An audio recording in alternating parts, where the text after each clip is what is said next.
Ny fitiavana tsy ho levina mandrakizay, fa raha ny faminaniana dia ho levina, na ny fiteny tsy fantatra dia hitsahatra, na ny fahalalana dia ho foana. Korintiana 1:7-9. Averintsika ombieniombieny fa efa feno olona izay kivy sy ketraka ny fiarahamonina misy antsika. Mety very fanantenana, diso fanantenana, be dia be ny olona tratran'izany. Ka mila mila anao mba hampahery an'izy ireny. Hoy ny Korintiana 1:7-9, amin'ny Korintiana 1:7 dia miresaka ny amin'ny fitiavana izy, ny tena fitiavana marina. Hoy ny ambaran'ny tenin'Andriamanitra, 9:9, ny fitiavana tsy ho levina mandrakizay, fa ny faminaniana dia ho levina, ny fiteny tsy fantatra dia hitsahatra, ny fahalalana dia ho foana, fa ny fitiavana dia tsy ho levina mandrakizay. Nahoana moa tsy levina mandrakizay ny fitiavana? Jaona 1:8, satria Andriamanitra dia fitiavana. Ka Andriamanitra tsy levina, Andriamanitra tsy mety maty mandrakizay.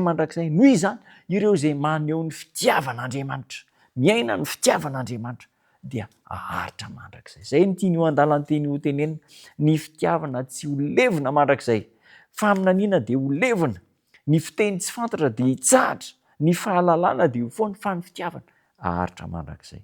Manoloana izao tontolo izao izay kivy sy ketraka am-po, izao tontolo izao misy firehariana koa, tsy voatery ho kivy daholo ny olona rehetra, fa misy olona ange manan-katao, manana ny maha-izy azy dia mirehare amin'ireny toe-javatra ireny, dia ireny no heveriny fa fara-tampo ny fahasambarana sy ny fiadanana.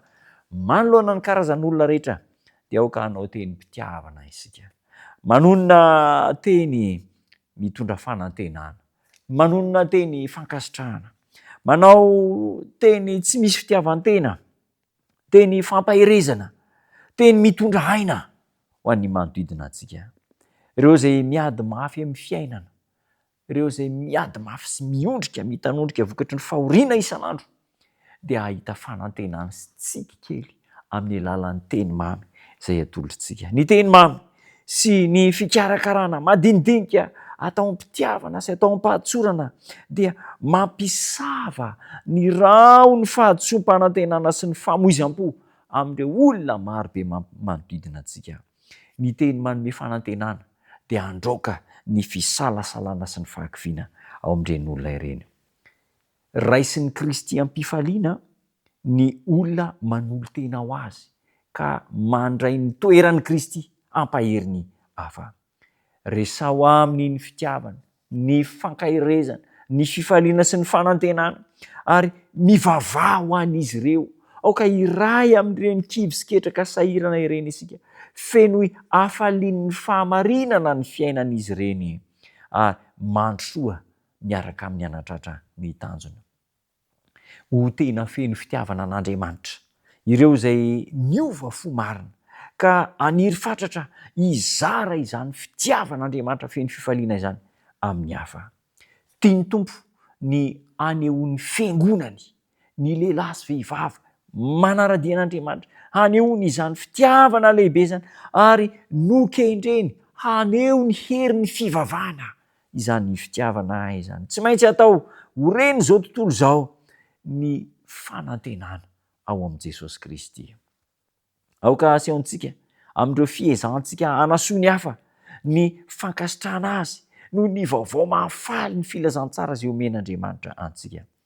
Ampitao amin'ireo ketraka, kivy, diso fanantenana, miemotra fa Jesosy, Andriamanitra lehibe fitiavana, dia mijery ny fiainan'izy ireo ary mahalala ny hevitra heverana ny olona rehetra eto ambonin'ny tany.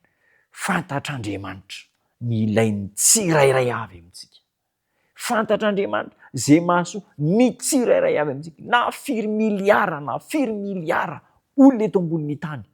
Fantatr'Andriamanitra mety tsy hipiriany ny momba antsika rehetra. Andehantsika aneho fitiavana, aneho firaisampo amin'ny olona rehetra, mba ho tsapan'ny olona rehetra fa misy Andriamanitra mpamonjy, misy Andriamanitra fitiavana. Hivavaka isika. Tompo tsara misaotra anao zahay no niafatra sarobidy. Ianao ilay Andriamanitra fitiavana, dia izahay koa mba manaiky ho fitaovana ampiasainao mba hizara fitiavana amin'ny olona rehetra. Tanteraho aminay izany.